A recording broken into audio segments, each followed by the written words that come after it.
Hey everybody, welcome back. Stacker here. In today's numismatic news and information for the 24th day of May 2023, I'm going to take you over to JM Bullion so we can look at those live spot prices, look at the availability on those American Silver Eagles, as well as the premium on those Silver Eagles. Now, before that, huge shout out and a big thank you to all of our channel members. Really appreciate all y'all's support.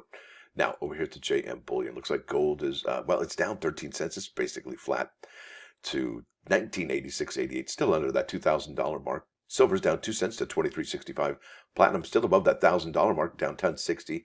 Palladium down $19 even Steven to 1487.50, below that $1,500 mark. So we're looking at an in-stock American Silver Eagle. The credit card PayPal payment is 45.35, and now we look at the premium here.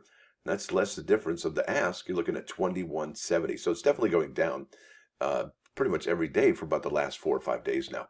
Now, surprise, surprise, look at this. This is the United States Mint Bullion sales page, and it says sales totals by month are updated every weekday by 5 p.m. Eastern Time. Check it out. Check it out. Yeah, look at that. 900,000. Who would have thought? Yeah. Could we see more? Absolutely. It's only the 24th day of May, and we have additional gold sales. All right.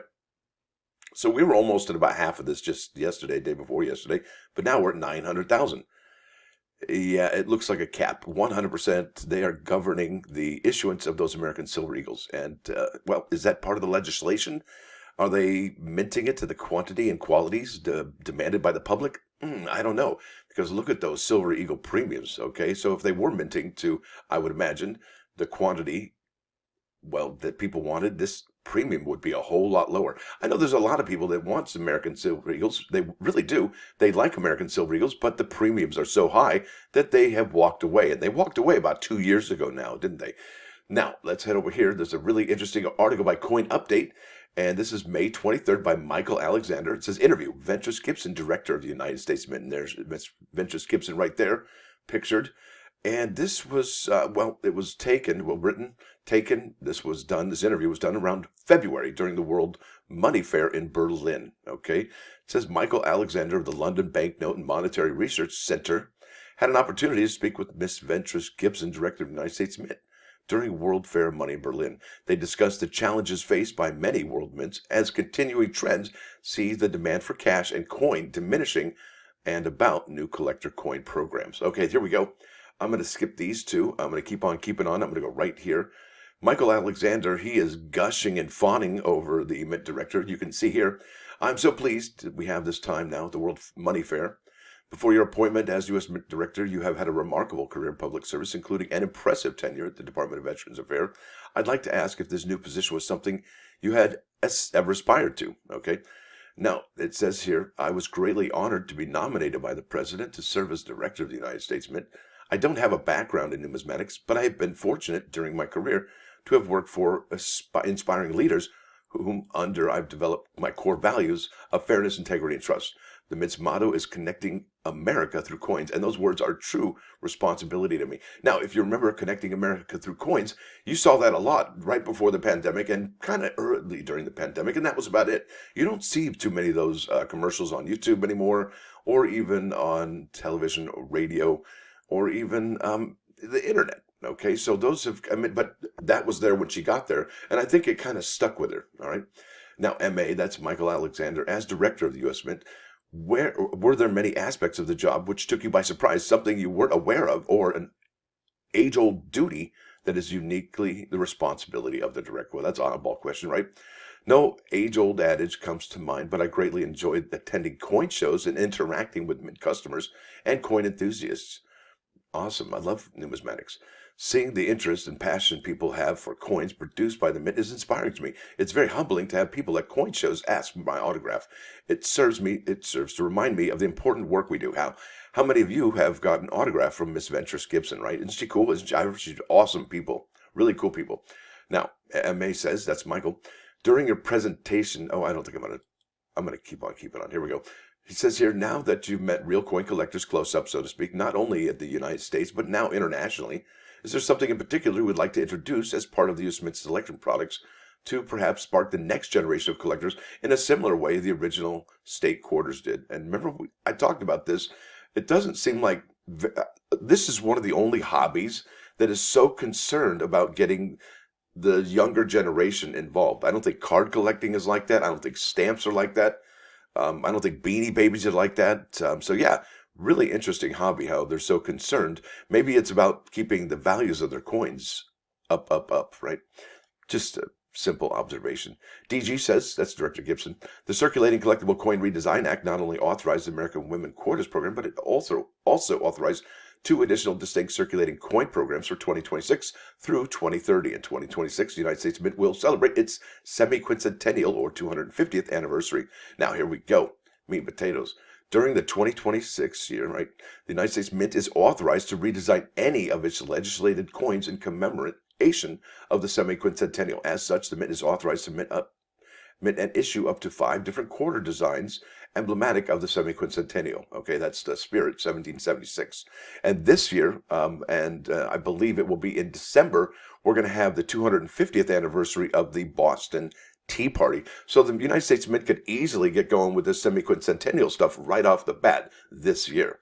The legislated third program will run during the 2027 through 2030 year, and authorizes the Mint to issue quarters each year emblematic of sports played by American youth. During this period, the Mint is also authorized to mint and issue a redesigned half-dollar coin each year with designs emblematic of sport tailored to athletes with a range of disabilities, including physical impairment, vision impairment, and intellectual impairment. There we go. Now, MA says, you touched on joint projects with various mints during your presentation. I think these kinds of projects are quite popular with modern coin collectors, myself included. Can you elaborate a little more for my readers about the forthcoming projects? Right. Now, it says here, by the time you publish our interview, this is in May, they did this in February, the numismatic community will be aware of our joint project with the Royal Mint featuring the 2024 Liberty and Britannia 24-karat gold coin and silver medal. This is currently in design development phase. The 2024 Liberty and Britannia 24-karat gold coin and silver medal program marks the first original design collaboration between the two of the largest mints in the world. The program will feature designs jointly created by the chief engraver of the United States Mint, Joseph Mena, and the chief engraver of the British Royal Mint, Gordon Sumners. I almost said Gordon Sumners. That's be sting. The joint design features allegorical Liberty and Britannia, both iconic emblems of their respective nations. I think that's going to be amazing. And are you in on that, folks? I think it'll be amazing. Now, MA says a very popular program which saw disruption in 2022 was the Morgan Peace Dollar issue, which only began the year previously. I understand they're scheduled for 2023, and collectors seem to love this project. They absolutely do. The halt was due to inability of the U.S. Mint to produce the needed silver blanks from sources outside the U.S. Mint, or the Mint, it says. Is there a reason the U.S. Mint does not produce planchets for their own use? I thought this was interesting. Now, Director Gibson says, quite simply, the United States Mint does not have the ability to produce our own silver blanks. We have neither the necessary equipment nor the resources to do so. We do produce blanks for our own circulating coins, such as the dime and quarter, but we don't make the raw material strip. That work is performed by vendors because we don't have the capacity or capability to smelt, roll, etc. Excuse me.